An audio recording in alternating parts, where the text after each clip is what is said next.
ભાગવત કથા સ્કંદ ત્રીજાનો અધ્યાય 5મો. વિરાટ પુરુષની ઉત્પત્તિ, વિરાટ શરીરની ઉત્પત્તિ. આ અધ્યાયમાં જે પ્રથમ પુરુષ કે શરીર ઉત્પન્ન થાય છે એની વાત કરવામાં આવી છે. વિરાટ પુરુષની ઉત્પત્તિ અને તેનું મહત્ત્વ ભારતીય શાસ્ત્રોમાં, હિન્દુ ધર્મના શાસ્ત્રોમાં, ખાસ કરીને વૈદિક અને ઉપનિષદમાં પરંપરાગત રીતે વર્ણન કરવામાં આવ્યું છે. આ ગહન એક આધ્યાત્મિક અને બ્રહ્માંડ વિજ્ઞાનનો વિષય છે. આ વિભાવના મુખ્યત્વે ઋગ્વેદના પુરુષોક્ત અને અન્ય વૈદિક ગ્રંથોમાં પણ એનો ઉલ્લેખ કરવામાં આવે છે અને ભાગવતમાં પણ એનો ઉલ્લેખ કરવામાં છે. ઉત્પત્તિ અને ઉત્ક્રાંતિ, મોટાભાગના આ બે વસ્તુઓનું જોડે વર્ણન કરવામાં આવે છે. બાઇબલમાં પણ ઉત્પત્તિની વાતો કરવામાં આવી છે અને બ્રહ્માંડની જે ઉત્પત્તિ છે એની કેવી રીતે થઈ એની જાતના તર્ક વિતર્કો ચાલે છે. ઇસ્લામ અને ખ્રિસ્તી ધર્મ એક જ તર્ક આપે છે અને કયામતની કલ્પના રજૂ કરે છે. તો વૈજ્ઞાનિકોને એને સ્વીકારતા નથી. પ્રાચીન સંસ્કૃતિઓ, ખાસ કરીને હિન્દુ સંસ્કૃતિ અલગ વાત કરે છે. આ પહેલાંના મેસોપોટેમિયા અને ઇજિપ્ત તથા ગ્રીસની સંસ્કૃતિ હતી. લોકો પહેલાં કે જે વાનર હતા એવું પ્રતિપાદિત થાય છે. સ્ટીફન હોકિંગ જેવા નિષ્ણાતો બિગ બેંગ થિયરીને આગળ કરે છે અને કહે છે કે બ્રહ્માંડ કે પૃથ્વી એ કોઈ ઈશ્વરની દૈવી રચના નથી, તેમાં કોઈ ઈશ્વર વ્યવસ્થા પણ નથી. પદાર્થના મૂળભૂત ગુણધર્મના જળ પરિબળોના સંચાલનનું આપોઆપ નિજેલું પરિણામ છે. આઈન્સ્ટાઈન કહે છે કે બ્રહ્માંડ આપણને મળેલી સૌથી મૂલ્યવાન પ્રાપ્તિ છે અને હજુ એ બાલ્ય અવસ્થામાં છે. ટૂંકમાં બ્રહ્માંડની ઉત્પત્તિ, પુરુષની ઉત્પત્તિની વાતો અલગ અલગ શાસ્ત્રોમાં અલગ અલગ કરવામાં આવી છે. ખાસ કરીને ભાગવતની વાત કરીએ તો આપણે આગળ પ્રમાણે કીધું એ પ્રમાણે દેવતાઓ તો ઉત્પન્ન થઈ ગયા, પણ બ્રહ્માંડની રચના કરવામાં તેઓ સમર્થ નહોતા. દેવતાઓને તો ભગવાને ઉત્પન્ન કરી દીધા, પણ તેઓ બ્રહ્માંડની રચના કરવામાં સક્ષમ નહોતા. તેથી તેઓ પરમાત્માને શરણે ગયા અને પ્રાર્થના કરવા લાગ્યા કે હે આદિદેવ, આપે લોક સૃષ્ટિ ઉત્પન્ન કરવાની ઈચ્છાથી 3 ગુણોના સ્વભાવ વડે અમને તો ઉત્પન્ન કર્યા, પરંતુ અમે પરસ્પર સાથે રહી શકીએ એવું સ્થાન આપો અને અમારું જીવન અને સાધન અન્ન લઈ શકે તેવી શક્તિ આપવાની કૃપા કરો. આપ તો કુટસ્થ અને નિર્વિકાર છો, આપ તો અજન્મા છો, પણ આપે અમને ઉત્પન્ન કર્યા છે, તો અમને અમારું કાર્ય સમજાવો. આપની જ્ઞાન શક્તિ અને ક્રિયાશક્તિ વડે અમે સૃષ્ટિની રચના કરવા સમર્થ થઈ શકીશું.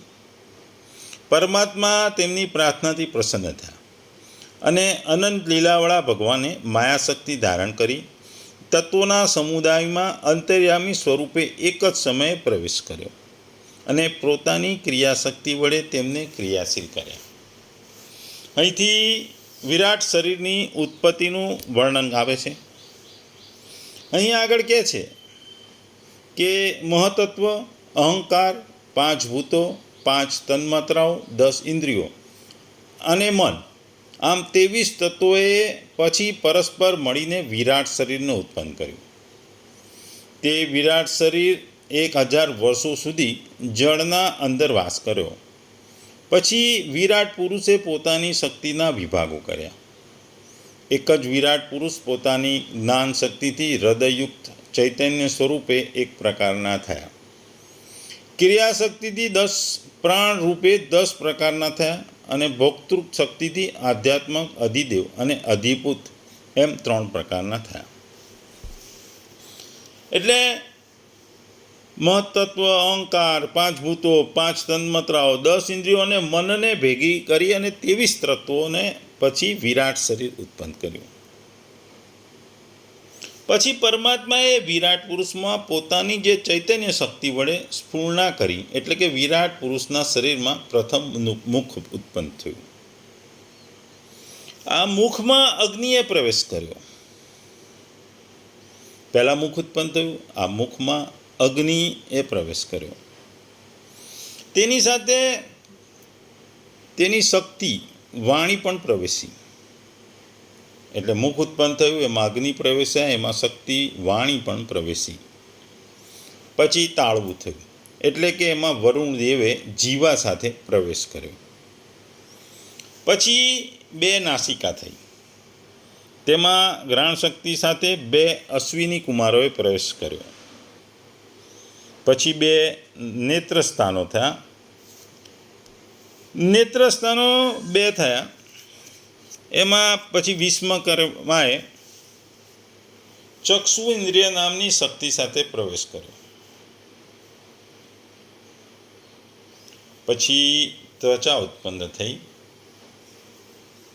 તેમાં સ્પર્શ શક્તિ સાથે વાસુદેવે પ્રવેશ કર્યો. પછી 2 કાન થયા, તેમાં શ્રોતેન્દ્રિય નામની શક્તિ સાથે દિશાઓએ પ્રવેશ કર્યો. પછી લિંગ ઉત્પન્ન થયું, તેમાં વીર્ય શક્તિ સાથે પ્રજાપતિએ પ્રવેશ કર્યો. પછી ગુદાસ્થાન ઉત્પન્ન થયા, તેમાં પાયુ નામની શક્તિ સાથે મિત્રદેવે પ્રવેશ કર્યો. પછી 2 હાથ થયા, તેમાં ઇન્દ્રદેવે પોતાની આપલે કરવાની શક્તિ સાથે પ્રયાસ કર્યો. પછી 2 ચરણ થયા, તેમાં વિષ્ણુએ ગમન શક્તિ સાથે પ્રવેશ કર્યો. આમ 5 જ્ઞાનેન્દ્રિયો નાસિકા, નેત્ર, ત્વચા, કાન અને મુખ તથા 5 કર્મેન્દ્રિયો લિંગ, ગુદા, હાથ, પગ અને તાળું ઉત્પન્ન થયા. અને પછી તેમાં દેવતાએ પ્રવેશ કર્યો. પછી તે વિરાટ પુરુષના મસ્તકમાંથી સ્વર્ગની ઉત્પત્તિ થઈ. 2 ચરણોમાંથી પૃથ્વી અને નાભીમાંથી આકાશ ઉત્પન્ન થયું. ટૂંકમાં અહીં ભાગવતમાં જે દૈવી શક્તિ, જુદા જુદા દેવતાઓ, અંગો અને તેની શક્તિ અને એનું જ્ઞાન સાથેની ઉત્પત્તિ થઈ. મુખમાં અંગમાં દેવતા અગ્નિ હતા, તેની શક્તિ વાણી હતી અને તેનું જ્ઞાન શબ્દ હતું. તાળવું અંગમાં દેવતા વરુણ હતા, તેમાં શક્તિ જીવા હતી અને તેનું જ્ઞાન રસ હતું. 2 નાસિકા હતી, એમાં અશ્વિની કુમાર દેવતા હતા, ઘ્રાણેન્દ્રિયની શક્તિ હતી અને ગંધ એની જ્ઞાન હતું. 2 નેત્ર હતા, એમાં વિશ્વકર્મા દેવતા હતા, ચક્ષુ એની શક્તિ હતી અને રૂપ તેનું જ્ઞાન હતું. પછી ત્વચામાં હતું, ત્વચામાં દેવતા વાયુ હતા, તેની શક્તિ ત્વચા હતી અને તેનું જ્ઞાન સ્પર્શ હતું. 2 કાન એટલે કે દેવતાઓ દિશાઓ હતા, એમની શક્તિ શ્રોતેન્દ્રિય હતી અને જ્ઞાન શબ્દ હતું. ચામડીમાં દેવતા ઔષધિઓ હતી, તેની શક્તિ રૂવાટા હતી અને તેનું જ્ઞાન ખણજ હતું. લિંગ હતું, એમાં દેવતા પ્રજાપતિ હતા, તેની શક્તિ વીર્ય હતી અને એનું જ્ઞાન આનંદ હતું. ગુદા હતું, એમાં દેવતા મિત્રદેવ હતા, એમાં તેની શક્તિ વાયુ હતું અને તેનું જ્ઞાન મળત્યાગ હતું. 2 હાથ હતા, એમાં દેવતા ઇન્દ્ર હતા, એની શક્તિ એ લેવડ દેવડ હતી અને તેનું જ્ઞાન આજીવિકા હતી. 2 ચરણ હતા, એમાં દેવતા તરીકે વિષ્ણુ હતા, એમની શક્તિ આવગમન હતી અને એનું જ્ઞાન જાવું હતું. બુદ્ધિ એના દેવતા બ્રહ્મદેવ હતા, એની શક્તિ બોધ હતી, એનું જ્ઞાન હતું જ્ઞાન. હૃદય હતો, એના દેવતા ચંદ્ર હતા, તેની શક્તિ મન હતી અને તેનું જ્ઞાન સંકલ્પ હતું. અહંકાર હતું, જેનો દેવતા રુદ્ર હતા, તેની શક્તિ અહમ હતી અને તેની જ્ઞાન ક્રિયા હતી. અને છેલ્લે ચિત્ત અંગનું જે દેવતા હતા બ્રહ્મદેવ હતા, તેની શક્તિ ચેતના હતી અને તેનું જ્ઞાન વિજ્ઞાન હતું. ટૂંકમાં વિરાટ પુરુષ બની ગયો. પછી એ વિરાટ પુરુષના મસ્તકમાંથી સ્વર્ગની ઉત્પત્તિ થઈ. આ સ્વર્ગની ઉત્પત્તિ થયા બાદ 2 ચરણોમાંથી પૃથ્વી અને પછી નાભીમાંથી આકાશ થયું. આમ અહીં મૈત્રેયજી વિદુરજીને વિરાટ શક્તિની અથવા વિરાટ પુરુષના ઉદ્ભવની વાત કરે છે. પછી વિદુરજીને આગળ મૈત્રેયજી કહે છે કે જે વિરાટ પુરુષના મુખોમાંથી વેદો ઉત્પન્ન થયા. વેદ આપણા જે મહત્ત્વના 4 વેદો છે એની હિન્દુ સંસ્કૃતિમાં બધી જ જગ્યાએ એની વાત કરવામાં આવી છે. વેદોમાં 4 વેદો છે અને આ વેદોમાં જ્ઞાન સંપૂર્ણ જ્ઞાન છે, એકદમ એટલું બધું ઊંડાણનું જ્ઞાન છે. એટલે પછી આ વેદની વાત પછી આગળ અહીં વિદુરજીને મૈત્રેયજી જે વર્ણ વ્યવસ્થા એની ઉત્પત્તિ સમજાવે છે. વિરાટ પુરુષની ઉત્પત્તિ બાદ સ્વર્ગની ઉત્પત્તિ, પછી પૃથ્વીની ઉત્પત્તિ, પછી આકાશની ઉત્પત્તિ. એ આગલા અધ્યાયમાં આપણે જોયું કે જુદી જુદી આકાશ, વાયુ એની ઉત્પત્તિ થઈ હતી.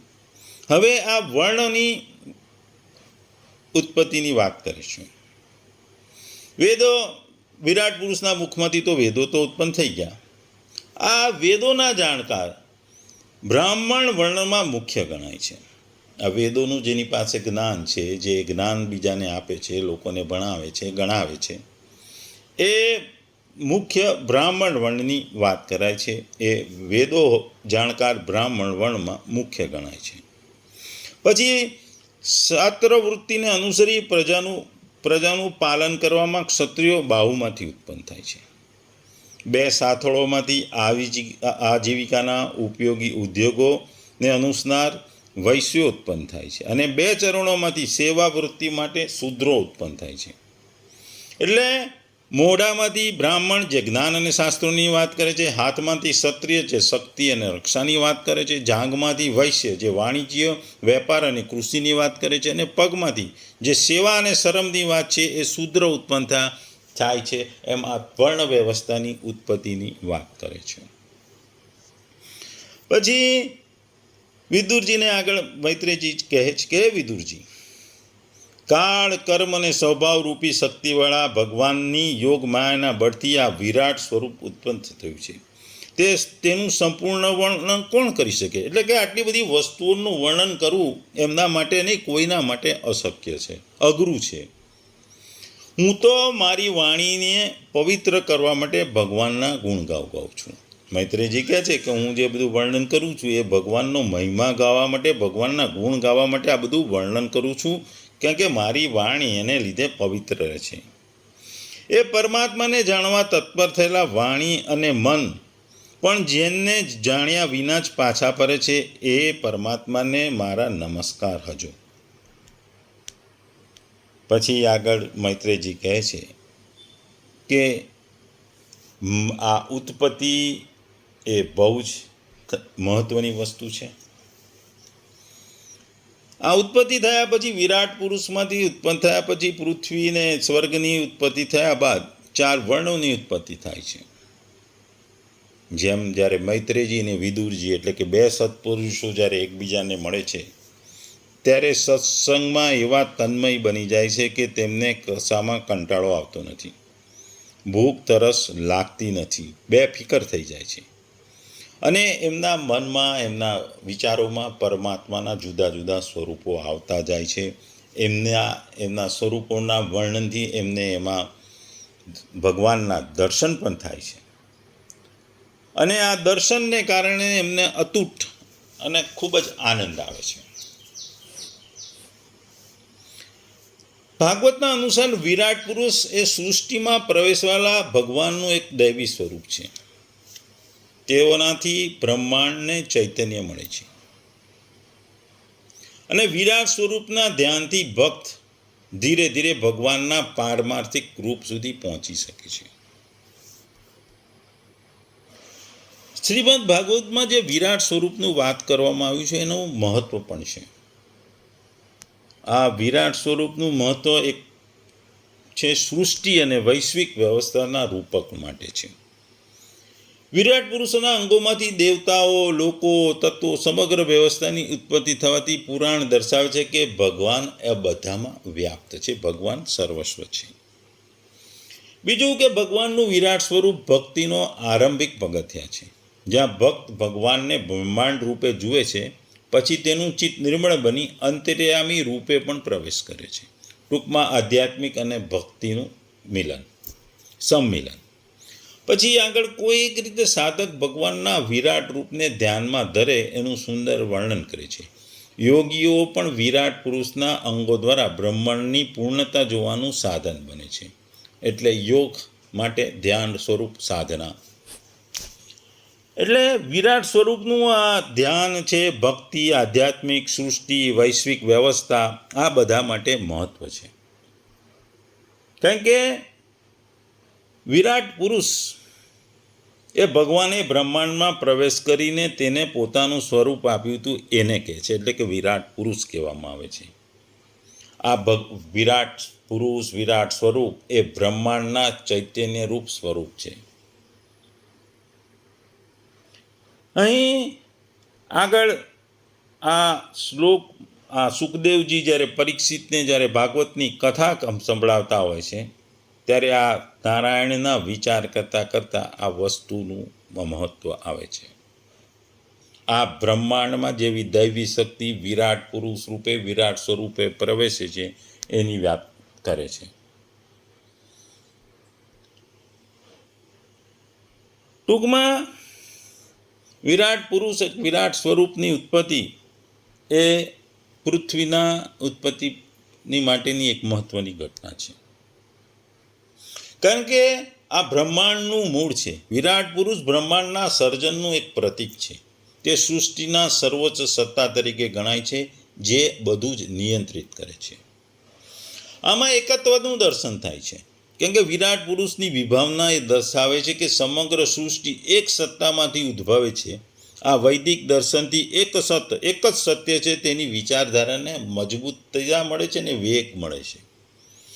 વિરાટ પુરુષનો વિચાર મનુષ્યને પોતાની અંદરની દિવ્યતા અને સૃષ્ટિ સાથે જોડાણને સમજાવવામાં પણ મદદ કરે છે. આ ઉપનિષદોમાં આત્મા અને બ્રહ્મની એકતાના વિચાર સાથે જોડાયેલી છે. વિરાટ પુરુષ શરીરના ભાગોના વર્ણનની ભાગમાંથી જે વર્ણ ઉત્પન્ન થાય છે, 4 વર્ણ ઉત્પન્ન થાય છે, એ વર્ણન સમાજની વ્યવસ્થિત રચના અને વિવિધ વર્ગોની પરસ્પર નિર્ભરતા બતાવે છે. વિરાટ પુરુષના યજ્ઞ દ્વારા સૃષ્ટિની રચના એ યજ્ઞની પવિત્રતા અને તેના દ્વારા બ્રહ્માંડની સંતુલન અને સનાતની ભાવનાને રજૂ કરે છે. વિરાટ પુરુષની ઉત્પત્તિ અને તેનું મહત્વ વૈદિક દર્શનનો એ મૂળ ભાગ છે, જે સૃષ્ટિની રચના, સામાજિક વ્યવસ્થા અને આધ્યાત્મિક એકત્વની ગહન સમજ આપે છે, જે મનુષ્ય પોતાની ઉત્પત્તિ અને બ્રહ્માંડ સાથેના જોડાણને બોધ કરાવે છે, જે આધ્યાત્મિકતાને માર્ગ આપે છે અથવા માર્ગદર્શન છે. ટૂંકમાં જે ભારતના ખાસ કરી હિન્દુ ધર્મના અને સનાતન ધર્મોના શાસ્ત્રોમાં આ વિરાટ પુરુષની ઉત્પત્તિનું મહત્ત્વ બતાવવામાં આવ્યું છે. ઋગ્વેદના પુરુષ સૂક્તમાં પણ વિરાટ પુરુષને બ્રહ્માંડનું મૂળ સ્વરૂપ બતાવવામાં આવ્યું છે. તે એક વિશાળ, અનંત અને સર્વવ્યાપી સત્તા છે એવું પણ જણાવવામાં આવ્યું છે. આ વિરાટ સ્વરૂપમાં જે સૃષ્ટિનું સ્વરૂપ પુરુષ સૂક્તમાં પણ વર્ણવવામાં આવ્યું છે. તે વિરાટ પુરુષના શરીરના વિવિધ ભાગોમાંથી બ્રહ્માંડના તત્વો, દેવતાઓ, વર્ણ વ્યવસ્થા અને પ્રકૃતિના અન્ય ઘટકોની ઉત્પત્તિ થઈ છે એ પણ વાત કરવામાં આવી છે. ટૂંકમાં વિરાટ પુરુષ કે વિરાટ સ્વરૂપ એકમાત્ર સૃષ્ટિની સૃષ્ટા નથી, પરંતુ સૃષ્ટિની બહાર પણ એક વિસ્તરે છે. ઋગ્વેદમાં પણ કહેવાયું છે કે તેનો 1/4 ભાગ સૃષ્ટિ બનાવે છે, જ્યારે 3/4 ભાગ અનંત અને દિવ્ય છે. ટૂંકમાં આ સ્કંધના આ અધ્યાયમાં જે મૈત્રેયજી વિદુરજીને વિરાટ સ્વરૂપની, વિરાટ પુરુષની જે ઉત્પત્તિ સમજાવે છે, અને આ ઉત્પત્તિ સાથે એનો ઉત્પત્તિનું મહત્ત્વ પણ આપણે જાણ્યું. ટૂંકમાં વિરાટ પુરુષ અને એની ઉત્પત્તિ ખૂબ જ મહત્ત્વની છે. જીવનમાં આપણે જોઈએ છે કોઈ પણ વસ્તુની ઉત્પત્તિ ખૂબ જ મહત્ત્વની છે. નાની કળી હોય છોડ ઉપર અને એમાંથી જ્યારે ફૂલ બને છે ત્યારે ફૂલની ઉત્પત્તિ એ આપણને ખૂબ જ આનંદ અને વધુ આંખ એકદમ આનંદ આપે છે. એવી જે છોડ અને ઝાડ ઉપર થયેલા ફૂલમાંથી જ્યારે ફળ બને છે, આ ફળ આપણને એટલા બધા ભાવે છે, એટલે ફળની પણ ઉત્પત્તિ આપણને આનંદદાયક છે. એટલે ફૂલની, ફળની, એ રીતે આ સૃષ્ટિની ઉત્પત્તિ એ સમાજ માટે અને ભક્તો માટે ખૂબ જ આનંદદાયી છે, એનું આ કહેવામાં આવ્યું છે.